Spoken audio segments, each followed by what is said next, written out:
If episode 2 of my podcast testimony is entitled Growing Up Jersey, episode 3 needs to have the title The City That Never Sleeps Meets the Boy Who Never Would.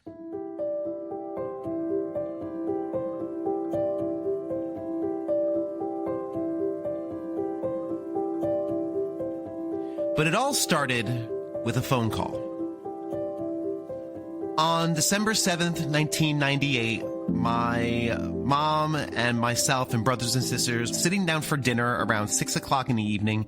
It was hot dogs and macaroni and cheese night. And I know that because that's what Mondays always were. And as I said in the previous episode, things were okay. There was tension in the house. Money was always an issue. There were problems. It was not an easy existence, but it was one of those rare days when the family just feels like it's clicking. And I don't care what family you're from or what your family of origin is. We all know what those days feel like. And even as a dad now with a family of his own, there are some days when it just feels really good to be with the fam. And I know as a believer in Jesus, I feel like I'm supposed to always feel like it's amazing to be with the fam and it's supposed to always be incredible. The reality is being a parent's hard. Being in a family is hard. And the good moments make all the hard stuff more than worth it. But the day in question I'm talking about in 1998 was one of those really good days. We were laughing. Phone wasn't ringing off the hook with bill collectors. It was just a good day until the phone actually did ring. My mom picked it up and the voice on the other end must have told her some unfortunate news. Of course, she didn't share what the phone said, but when she hung up, the mood in the house completely changed. She had gotten word that my dad had fallen down at work and he was being rushed to the hospital, and she should make her way to the hospital to meet him there. That was the extent of all I know. Again, I'm 17 at this point. I am in my first semester of college. My brother and sister are 5 years younger, 12 and 11 at that point.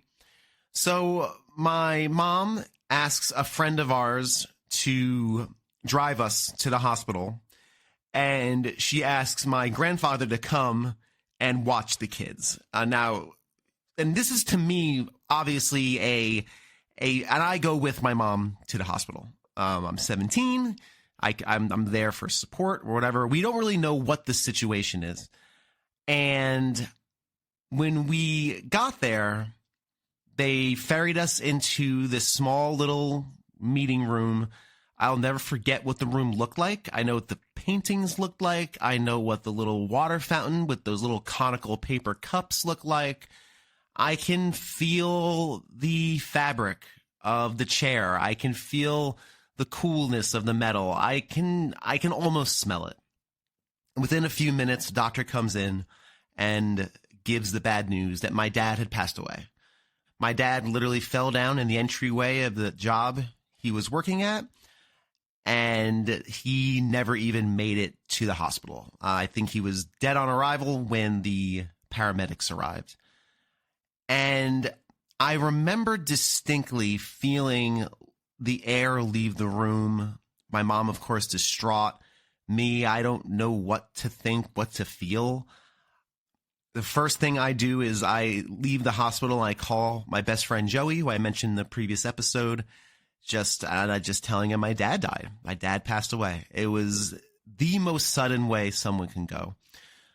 And I remember on the car ride home, as rain started to fall on the windshield, and I promise I'm not being overly dramatic when I state it this way. This is just how my brain remembers it. I remember thinking, how will I ever smile again? How am I ever going to be happy again? I don't know what that feels like. I thought back to that notebook of short stories I was working on and had been crafting for years. I remember thinking, that's all garbage. That's all nonsense. That's not those things I thought were emotional aren't emotional anymore. They just were pieces of paper. And we got home and my grandfather was there with my brother and sister. I remember my sister crying and going up the stairs to her room. And that was it. And at that point, everything for me changed. I went from somebody who was relatively carefree, loved to joke, loved to be silly, loved to do random things, to somebody who realized life is extremely short. We don't have a lot of time on this planet. And I felt like the video game Final Fantasy. And if you've never played Final Fantasy, I'll explain it very quickly. In the Final Fantasy games, there's a spell that you can inflict or can be inflicted upon you called Doom. And when you get hit with the Doom spell, you get a little counter above your head, and it counts down to 0. And depending on your stats and your opponent's stats, that timer could start at 15, could start at 10, could start at 5. And I realized that as human beings, we all have a Doom counter ticking above our heads. And we have no idea what that number is. In the video game, you do. And the idea is to try to finish the battle before it ticks down to 0, because if that timer ticks down to 0, your character dies. And I remember thinking, man, I have a counter above my head. And every day, every minute needs to be lived for me now. I can't live for other people because I don't have time. I don't know how much time I have. And that realization, that mindset is what set in motion the next probably 10 to 15 years of my life. And I lived for me and me alone.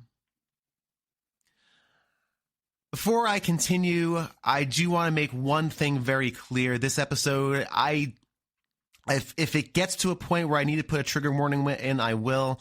But this is not going to be the fun part of the testimony. This is the part where I descend down some really serious rabbit holes of addiction and spending and living a life for me and me alone, because that's all I knew. That's all I had information about.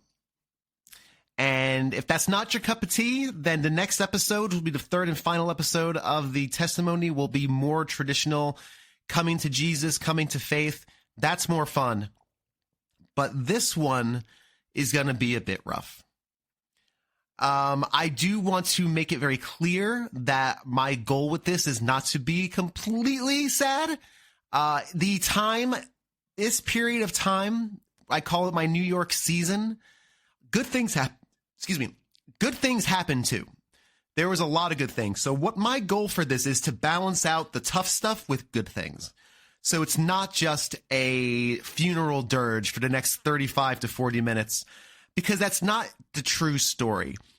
And the one thing you're going to hear in this story, or not going to hear, is much mention of God.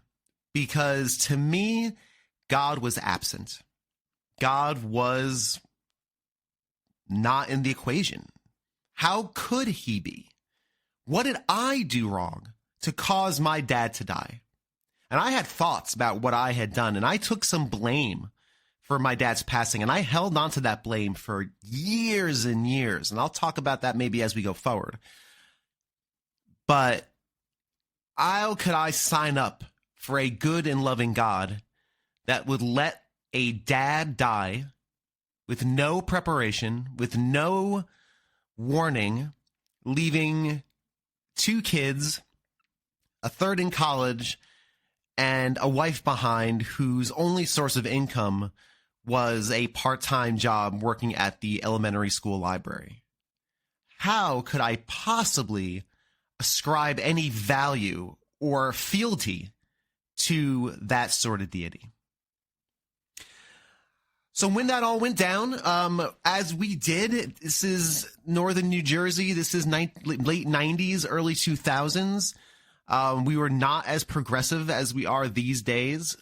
We kind of just went on with our lives after that. My brother did a performance he was in band, and he did a performance at his middle school. That I think it was the Wednesday before the funeral. My dad passed on a Monday. The funeral and wake were on a Thursday/Friday. And my sister, I really don't know what. She just kind of went back to school. My mom went back to work, and I went back to college. This was the end of the semester. This was December. I was supposed to take a math final the day after my dad's funeral, and my advisor at the time was like, "Nah, no, you're not doing that."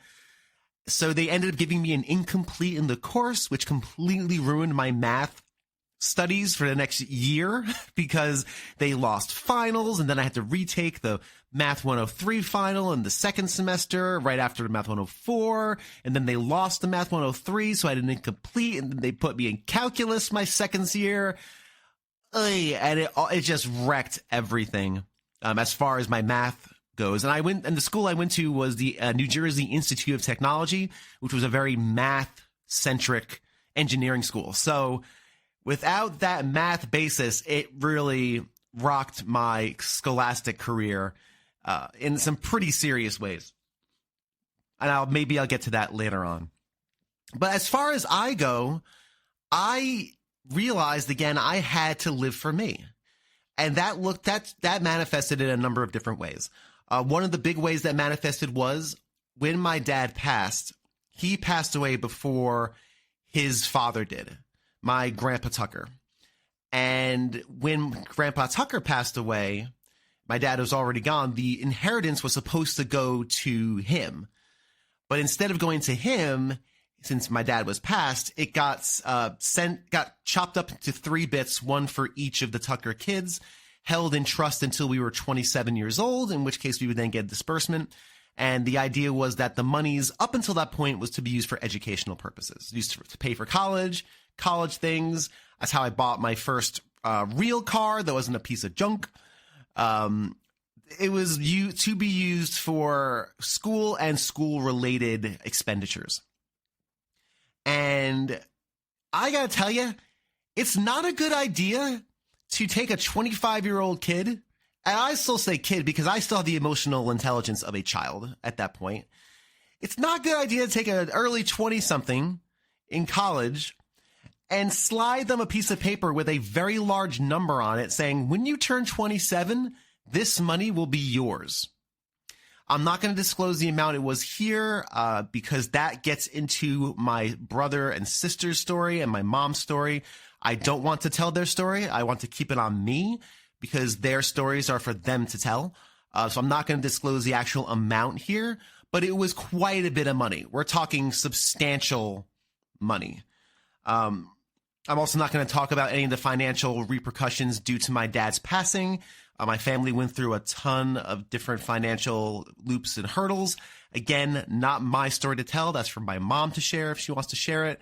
But suffice to say, my dad's passing put us into some really serious financial binds that required us to make some really serious financial decisions. For me, I was kind of outside of that because I was in college. I was almost done with school. I'm sorry. By the time I got the disbursement, because it took a while for my grandfather's estate to get settled. He had a lot of different assets and whatnot. I was almost out of school. So when I got the paper slid across to me, I only had maybe a semester left, where my brother and sister had basically their entire college career in front of them. So it was very different for them as it was for me.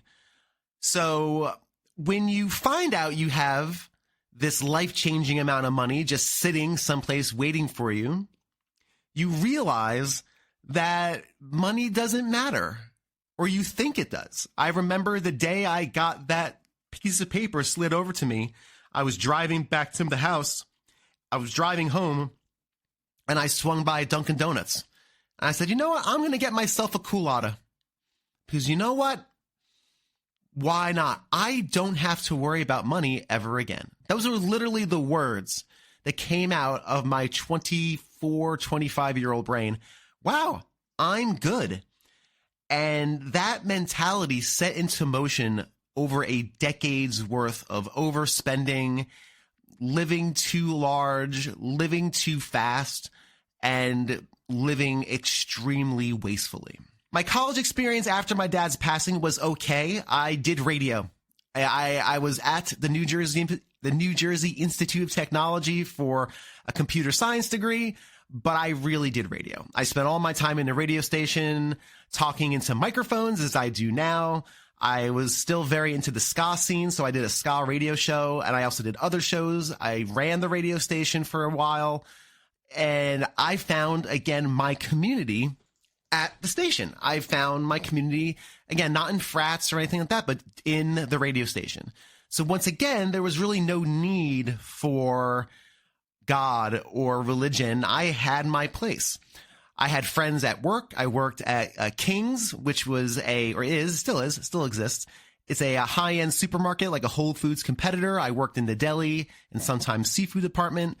I spent my entire collegiate career at the deli. So I spent 5 years working at the deli. I have so many fun stories of the crazy people that I met working at the deli. And what's one of the things my best friend and I talk about still to this day is I really appreciate growing up in New Jersey because I got to experience the length and breadth of humanity that I don't think exists anywhere else on this planet. For some reason, New Jersey has a wild mix of personalities. And I could go on just stories from the deli of the different people and personalities of John Malanga, who was really into strip clubs, but he was this loud little Italian dude. So funny and so weird and so wild. Just a loud person. And Joy, this little skinny lady who was manic. And again, I'm not a psychiatrist, but that lady was manic. She was either really up and happy or really annoyed and mad at you. But she had a great heart. But again, flawed human beings. We had a guy we called him Bernie Mac. He used to work in the seafood department, who I actually had him record voiceover stuff for my radio show in the bathroom because it had good acoustics and his deep radio voice would echo. I loved working at the deli because it was wild. But what the undercurrent of me working at King's was a very serious feeling of not being settled, not being right, not being where I was supposed to be. I was oftentimes very mean to customers. I learned the evil skill of getting under people's skin. I would purposely annoy people to the point of frustration where they would just throw their hands up and be annoyed with me. I would do things just because I was angry. And again, looking back after years of therapy and years working on this, I now understand the source of where that anger was. But at the time, I was just an angry kid looking for a place to get my anger out in. But again, I met a lot of friends. Again, the radio show was doing pretty well. So doing radio at school was a lot of fun. School itself was okay. I discovered how much I enjoyed giving presentations and realized that giving presentations for most people is a terrifying thing. And if there was a group project that needed a presentation, I'd say to the group, I'll do the presentation. You guys do the work, the working things, the studying, the fact finding, and I'll talk about it. And every single time they would say, yeah, perfect, great. One last thing we don't have to worry about. So that's how I kind of got through school. I got through school by talking. That's what I did. I graduated college in 2003. It was in December of 2003. That was right when the bubble burst in the IT world. So getting IT jobs was very, very challenging when I got out of school. It took me about a year and change to find my first job. And luckily, my first job involved me talking. I became a traveling trainer for Allied Building Products.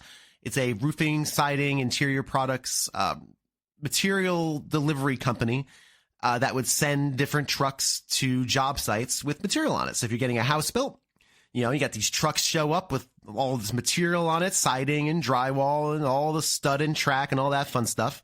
And people drop off the material for the contractors, and the contractors do their thing. And that was the company I worked for was that middleman. And my role was as a regional trainer. I was the regional trainer for New Jersey, and then I expanded to New York. Not only was my responsibility to teach new employees and make sure the employees in my region at all the different branches knew how to use our systems, but also to go travel for acquisitions. And so I was on the road for probably 2/3 of the year at different places around the country, teaching newly acquired companies how to do their jobs again with our processes and our systems and our stuff. So I was a traveling trainer for about 3 years, and it was great. I was 25. I had I had no relationships. I had gotten out of a relationship, a serious one that I was in all the way through college. For most of the part through college, I was in a pretty serious relationship. I was out of that. So when I went on these acquisitions, a lot of times they were like boys trips, and we used to just go out and get just not hammered. I wasn't drinking super heavily just yet, but we were partying every Friday, Saturday, and Sunday night when we were out on these acquisitions. And the great thing about it is that I had a per diem, which means the company gave me $50 a day to use for food. I had an apartment, an extended stay hotel, which had a stove and a refrigerator. So I would just buy groceries for the week for myself and just pocket the rest of the money. I don't have an apartment back in New Jersey because I'm always on the road. Why spend money on an apartment? I just lived at my mom's. It was a great situation. So for me, what that did was it clouded my vision of money where it just didn't matter. I spent time in lots of different parts of the country. I spent a month in Ann Arbor, Michigan. I spent, sometimes it was great. Sometimes I would spend a few weeks in Hawaii. I was on Maui in Hawaii working. And it was incredible. It was absolutely incredible. And sometimes you're in Bealton, Virginia. Yeah, and it's just nothing in Bealton, Virginia. I spent some time in the DC area and again, every time I would go on an acquisition, I was there for at least a month to 5 to 6 weeks. Because it's a long process, training and then supporting a go live. And so I was in the DC area for a while. I spent a lot of time in Florida. I spent about 6 months total in Florida. I was in I think it was right outside Leesburg, Lakeland, which is kind of on that corridor between Tampa and Orlando. On the East Coast side, I was in Stewart, Port St. Lucie. On the West Coast, I was in Fort Myers, Naples, Bonita Springs. So I was all over Florida for a while. That was, I think, 2007, I want to say. Spent time in Utah for a month. I was in the Salt Lake City area. So I was a traveling trainer, and I spent a lot of time just on the road. Until I met my second serious girlfriend. I'm not going to say her name, again, for privacy reasons and all that fun stuff. My second serious girlfriend, I then eventually moved in with her to her apartment. And even through all this, again, no mention of God. There's no need for God because I go from the college radio station to a place where I'm with trainers and working and on the road. And when you're a road warrior, you really get close to the people you're road warrioring with. Warrioring, that's a word. And so now I'm not doing that anymore. I take a job working in women's fashion at Jones, New York. And I started working in the city. I was working in New York City. I was always inching my way closer to New York City. We're going to get to the New York part of this story very, very soon. Moved in with this girlfriend. We got a place in Weehawken, which is the city that's right across the river from New York City. Basically, if you know what the Lincoln Tunnel is, the Jersey side of the Lincoln Tunnel is in Weehawken. And things were okay. Things were decent. I had a girlfriend. It was very serious. We were considering marriage. I was working in New York. But for some reason,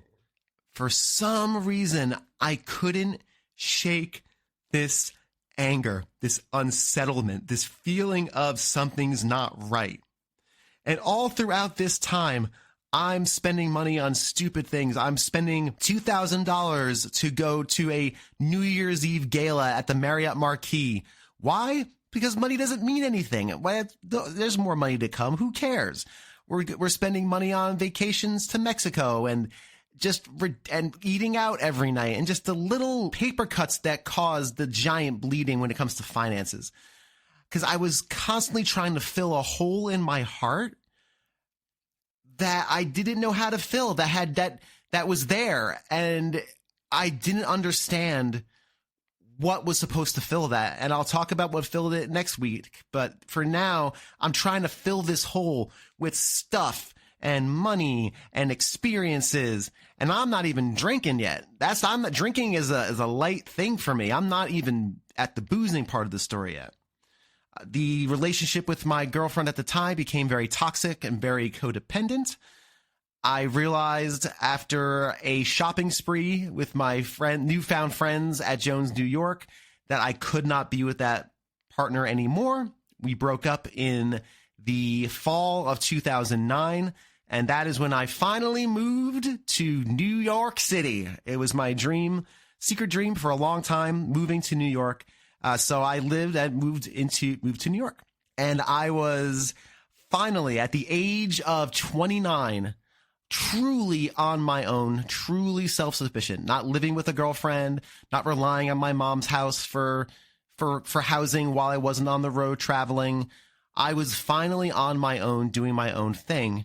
I'll never forget the day I got to my apartment on the Upper East Side of Manhattan. And when I say Upper East Side, it wasn't fancy. I'm talking 74th and York. If you know anything about New York, like all the way east.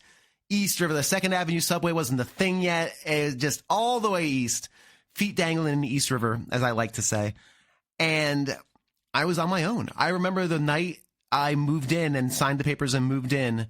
I was sitting there, and all I had with me, all I had that was mine was a TV, a love seat, goaltending equipment, and toys. And that's all I had. I didn't have plates and silverware and, dryer sheets. I didn't have any of that stuff because that was all I moved in with my girlfriend. So I had to acquire all that stuff. And I remember sitting there thinking, I can do whatever I want. If I want to sit here and watch Fight Club and Fear and Loathing in Las Vegas till 3:00 in the morning, I can do that. That was a revelation for me. I said, that is a freedom I have. So the doom counter in my head that's always been ticking away, that I'm always aware of now, thanks to my dad's passing, I now have limitless time to indulge in all the things I want to do. And sure enough, I did. In the 4 years I lived in New York, I lived in New York from 2009 to 2013. So yes, that's correct, 2013.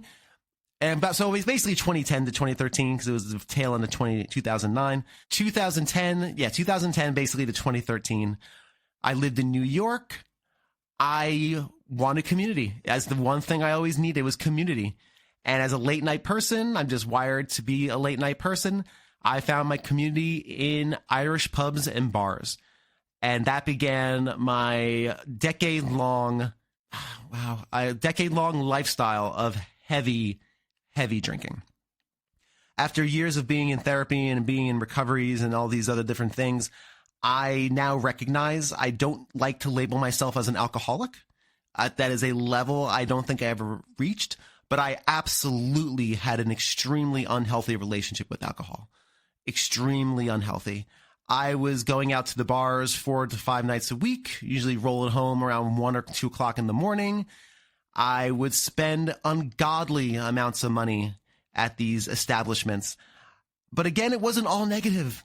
That's what the crazy thing is. And that's the one thing I always talk to my students at youth group about, is when I tell stories about my days of drinking and my days of making these horrible mistakes when I was in New York, I always caution them, it was actually still a lot of fun. Because I'm not insane. Of course it was fun. There were positive things to it. I met some of my dearest friends from New York, a couple of which who I still would love to keep in touch with, who have since moved away. I had some great friends that I cherish as actual friends. I built a sense of identity for myself that I had. I built a confidence for myself that I never had before. I relearned how much I love fiction writing, and I was writing tons of short fiction, writing weird stories, like weird, strange fiction and like Chuck Palahniuk style short stories. I was becoming a published writer. I was writing for websites and doing film reviews. I discovered a love for film and theater that I had early on, but really was now able to. I could go to the movies every week. I could go to see 3 movies a week in the theaters. Why not? I indulged in things that shape who I am today, and all of those things aren't bad. I went about it the wrong way. And again, if I had a church community with me, if I had a background in faith or in religion or something, I probably would have went about discovering those things in a more healthy way. But I was just working with the assumptions I had. I was just working with the thoughts I had. My identity was, I am Bill Tucker. I'm a writer. I love to write. I love to talk, and I love to drink. And I got into craft beer for a while. I was very much so into whiskey. I spent my 4 years in New York really discovering who I was. If New Jersey raised me, New York shaped me, and shaped me in a way that, again, that I can find a lot of positives in, just done in a very negative way. I was coming into my own as a human being, but still wrestling with demons that I could not define, nor could I solve on my own. All the coping mechanisms, all of the anger, all of the outbursts, all of the drinking, all of the constant seeking, living for me, trying to fill a hole in my heart that was yearning for something that I wasn't even aware of. That was the period of my life where I was truly shaped as the person I am today.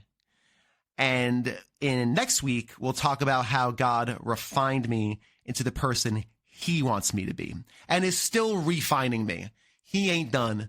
Nowhere near, not by a long shot, because I am not perfect. I am not where I want to be personally, professionally, spiritually. I ain't there yet. And that's the whole point of this podcast, is to share those honest struggles and honest victories when the light of God does shine through, and when the hand of God pushes you gently, or pushes me gently where he needs me to be. So New York was shaping me, but I still had a lot of work to go. The best thing that happened in New York was I met Jamie.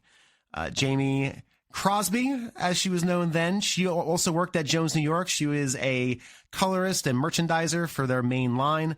And she tells the story better than I do. But when I first met Jamie, I think I kind of had a feeling she was into me, but I was still dating my ex, and I've always been very loyal when it came to relationships. I've never cheated on anybody. Just never have, never will.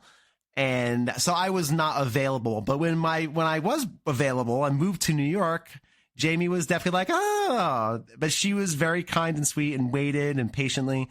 And I'll never forget the time when Jamie and I finally became official, so to speak, as a boyfriend, girlfriend. I was holding one of my holiday hootenannies at my apartment. What I would do is I would invite 50 people that would then try to cram as many of them into my 400 square foot apartment in New York. I remember that year I invited like 50 people thinking, it's like a week and a half before Christmas. If 10 people show, that's a benefit. There was like 25 people there. I think 30 people rolled through during different times of the night. And it was so much fun. My brother and sister were there. And of course, Jamie was there. And my sister sees this Jamie person that she's never heard of, and reports back to my mom, hey, there's this Jamie person I think Billy is into, and I think he's definitely into Billy. So, of course, next time I talk to my mom, she says, so who's this Jamie person? And I say, she's just a friend. She says she's just a friend. She's just a friend. We're not dating. She's really awesome, though. And my mom asked, well, what is Jamie doing for Christmas? And Jamie didn't have anywhere to go for Christmas that year. She was going to go to her ex's house because she literally had no place else to go. And my mom was like, look, no one should be alone for Christmas. Have her come to your aunt's for Christmas. Jamie comes to my aunt's house for Christmas. She takes the train over. She meets the family. She meets my grandpa. She meets my brother and sister. And 2 days later, Jamie after Christmas goes back to her apartment, and I'm still in Jersey for my birthday. And my sister says, Bill, what are you doing? Stop being an idiot and just date her already. She has a personality. She's fun. She's awesome. Could you just date her already, please? And that smacked me across my head. And then the next day I saw her. I'm like, Jane, let's actually start dating properly. Let's actually start start dating. And that was it. And from what my wife has said, that was the day I changed. That was a day where I went from just a guy she knew that was kind of into her, but maybe not really closed off, to opened up and became the boyfriend that I was designed to be. So that was the best thing about New York, is that I met Jamie, and Jamie and I are still married. We have been married now 11 years. It'll be 11 years in, let's see, dates are hard. Yeah, 11 years in July. And I can't imagine doing this life without her. I can't imagine coming home and her like not being here. Yeah, I mean, obviously she can go and she's allowed to leave the house and do fun things and go and do things. But I remember distinctly, and this will be a good bookend for the episode, I remember distinctly a period of my life when I was in some of these bad relationships. One in particular, I remember getting off the bus, looking up at the apartment and saying, I don't want to walk in there. I don't want to see this person. I don't want to see my girlfriend. I don't want to walk in that apartment. But I had to, because I have to. There's no choice. What am I going to do? There's no choice in the matter. And I always said to myself, if I never want to be in that position again. And I am proud to say, and I'm proud, I praise God for this, because we've had our struggles too. I am grateful that I don't think that way. Whenever I come home and I know Jamie's home, I'm pleased to see her. I'm glad she's there. I may be in a cranky mood. She may be in a cranky mood. I may be in my stuff. She may be in her stuff. Hey, maybe we're not connecting. I don't know. But I'm always glad to know Jamie Tucker, is next to me in bed. I'm glad she shares this life with me. And I'm grateful for it. Truly grateful. If I wasn't grateful for it, I wouldn't say it, because I don't. Yeah, just grateful for that. So love her very much. Love you, Jane. She probably won't hear this. She doesn't listen to anything I do, which is totally fine. She doesn't have to. But yeah, Jane, you're amazing, and I am very grateful for you. And guess what? How's this for a segue? I am grateful for you for listening to this edition of the Carrying My Cross podcast, part 2 of my testimony. Once again, Flourish Music providing all the intercessional music and all the beds and everything. Once I get to regular episodes after this testimony section, I'll start incorporating other bands, other artists, independent Christian artists, just because I love music and I love independent music, and there's a lot of good Christian music out there. That's not the stuff you hear on, the radio stations. So it's not the stuff you hear on K-Love, but there's some really good stuff out there. So I will be highlighting those as we move forward.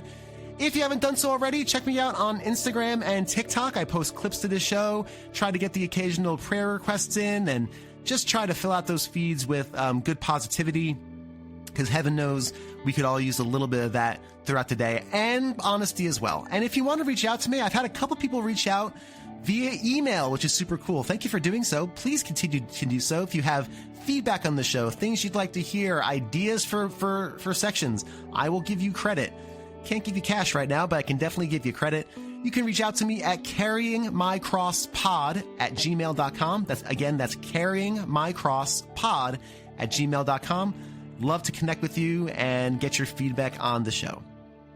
That does it for now. Thank you again for checking out Carrying My Cross podcast, episode 2. And next week, we will finish off the testimony with the story of how God has been refining me, no matter how much I kick and scream and complain, in part 3. Thanks again. Have a great week, y'all. See you next time.